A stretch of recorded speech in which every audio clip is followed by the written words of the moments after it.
Are you ready for the unboxing of my Ferret Nation? Oh. Just kidding. No gloves. Yeah. This is what it looks like.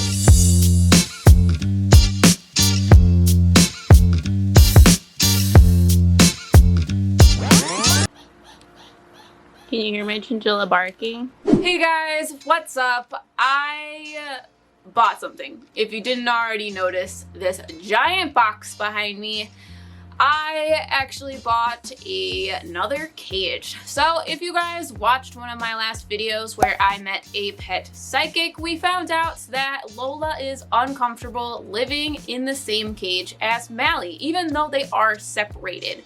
So I bought another single Ferret Nation cage for Malley to live very separately from Lola.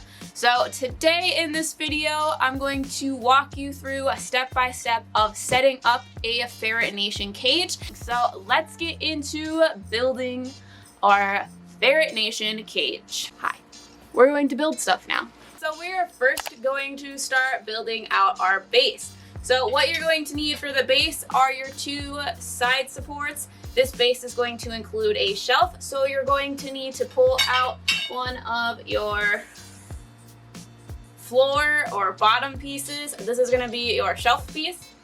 You're also going to need your 4 pole base supports. I don't know what you want to call these. There are 2 different types, one with the holes and one without the holes. You're also going to need your black screws and your washers to put this together. In the bag with the wheels in it, you're going to find all of the screws and tools that you're going to need for this project. You should have 8 black screws with the same number of matching washers. You're going to have 2 smaller silver screws, as well as these 2 weird hook things. And then you will have a screwdriver that comes with it, so you don't need to have a screwdriver. So let's start building. So you're going to take your 2 side supports. So this is your bottom pole. You want to find the holes on your bottom pole, and these holes are going to be facing inwards. This is what your shelf is going to be pushed into. Next, you're going to find one of your base supports. You're going to find the one that has the holes on the one side. We are going to attach this to the bottom of the side support. So you're going to grab your black screw and you're going to put your washer onto the black screw. Next, you're going to take your base support beam and you're going to attach it to your side piece. This is going to go on the bottom portion of your side piece, and you want to make sure that these holes are facing inwards because, again, the shelf is going to be placed in them. We're going to put our screw into this hole here and then attach this to our screw.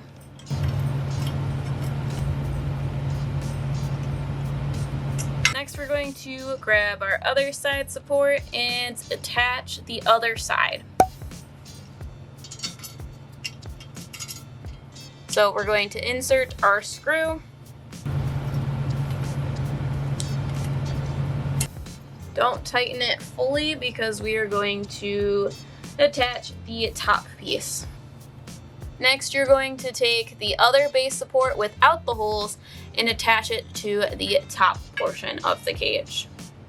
Again, we're going to take our screw and add our washer to it. Insert the screw on the outside of our side support and screw it into the base support. Go ahead and attach the other side in the same manner. Again, you're going to make sure that everything is still loose. This will make this part a lot easier. We are going to add our bottom shelf onto the cage. As you can see, we have all the holes facing inwards. So I like to do the back first and then press the sides into the side holes. So we're going to grab our base support with the holes, and we're going to insert the holes into the shelf pegs. And then we will attach the shelf to the side supports with our screws and our washers.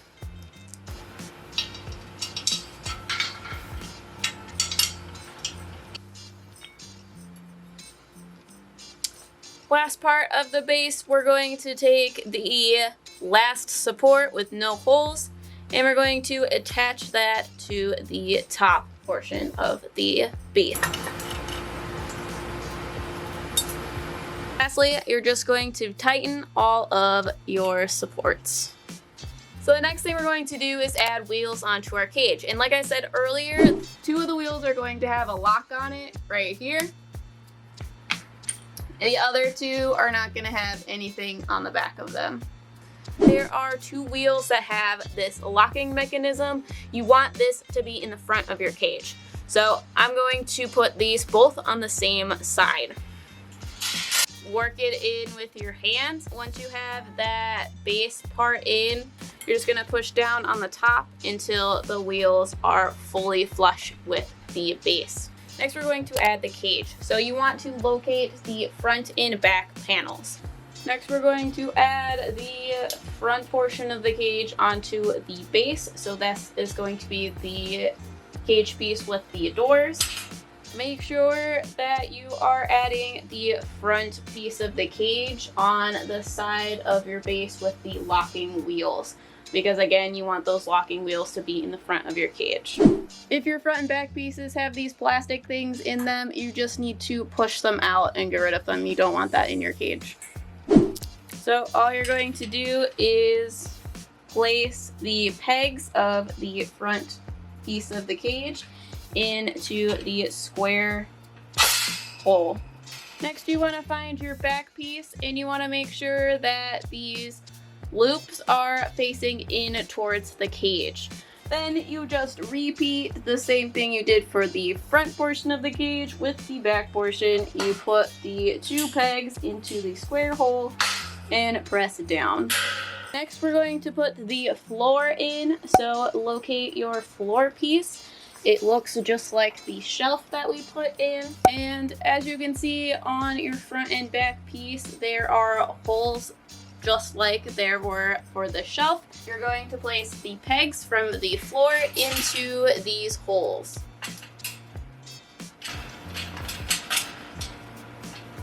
So insert one side and then not be able to insert the other side. It's usually how it goes. See, the bottom piece does not fit, so you're going to have to remove one side, insert all the holes, and then reinsert this back piece into the holes again. Will you help me? Okay, it's in. Go. It's most ideal when you have friends to help you with that, because it fucking sucks if you by yourself. Okay. Next, you're going to find your side pieces, and what's nice with the side pieces is you don't have to line up any of the holes because they are little slots. So we are just going to place these into the second hole. So this should go through the front and back piece as well as the base. This is where you might need a mallet to push this down all the way. But I don't have one. I'm too lazy to go find it. Once you have pounded in the 2 pegs at the bottom, you are going to insert this little side corner piece into the slot. Okay. Lastly, we're going to add the top piece. So this should be your last cage piece, and it has 2 pegs in each corner, so you're just going to line up the pegs with the holes that should be showing on the top. This is attaching the front and back pieces with the side piece. And again, This is something, if you had a mallet, you might need to use this to pound into the cage. Lastly, we need to attach the top to the rest of the cage. So, Ferret Nation has these little hooks that are totally in focus. So, There, I fixed it. Alright. Just hit the button. Okay, so Ferret Nation comes with these little hooks that will attach the top to the rest of the cage. So you're gonna grab your little silver screws and you're going to put that into this hole. There are holes at the top of the cage. So you're going to insert the screw into the hole and tighten. You're going to hook it over the top, over this bar, and then you're going to tighten the screw to the side of the cage. So now you have your cage built and you can add in the accessories. So the Ferret Nation cage comes with a plastic floor pan that you would have to put fleece over, but that just goes into the bottom of the cage. And then you have another wire support for your shelf. This support actually goes into these holes on the side panel. So you have different options. You can put them in the lowest, the medium, or the highest. So I'm just gonna put it right into the middle. You just put your plastic pan on the top. So with your plastic pan, you can see that one edge is rounded and the back edge has this chip missing. So obviously you want this to be in the back so that it sits flush. The Ferret Nation cage has ramps, as you can see from here. Oh my god, guys! It's different! So it looks like Midwest changed the Ferret Nation ramps. These are now solid plastic. The old ones were the wire bottom. So this is actually a lot nicer for your chinchilla's feet, so they don't get stuck in the wires or anything like that. But it does come with a cover because it is plastic. So I don't usually use ramps, I just use wooden shelves. But they have a new design. So if you guys are interested in a ramp, honestly, I don't know how I feel about the Velcro because they could chew on this. I know my chinchillas like to chew on Velcro, and Velcro isn't exactly safe for them to chew on. It has like fibers and stuff in it and plastic on the one side. I don't know how I feel about it. But at least we're going to add our ramp. We have these two Velcro pieces that you're just going to attach to the wire part of your shelf. So this is going to go underneath the plastic floor pan. You're going to do both of those and then you can just replace your plastic shelf in here.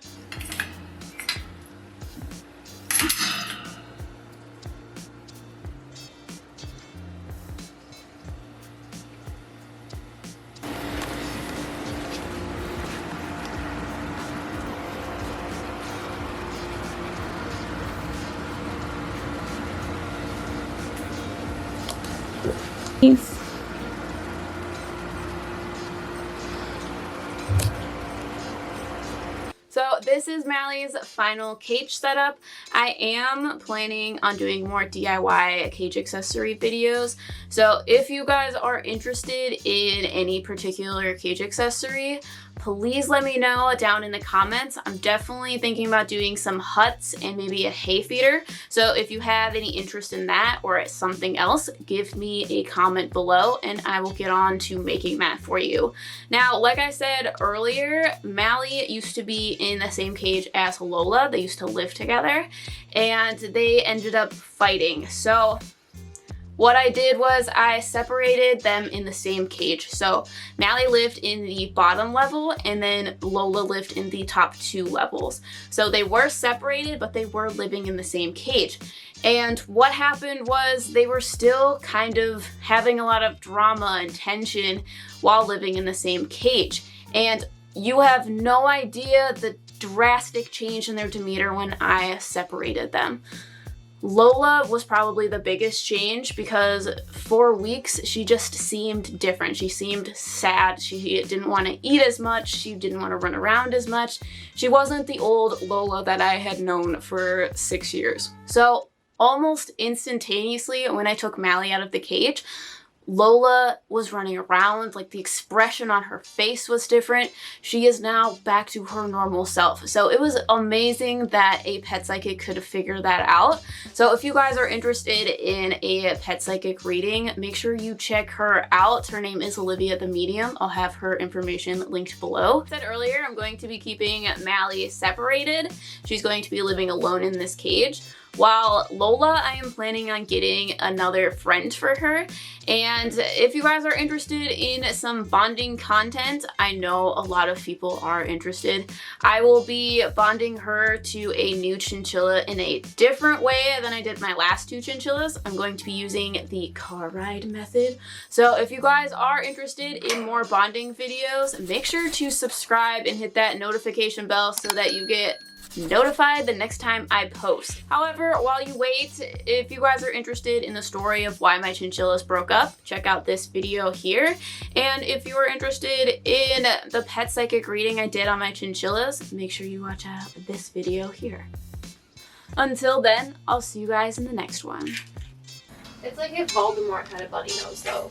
Cause like bunny noses I feel like have more like outwardness to them, like people noses kind of. Because theirs is like, I'm not saying it's like ugly like Voldemort's nose, but also Voldemort.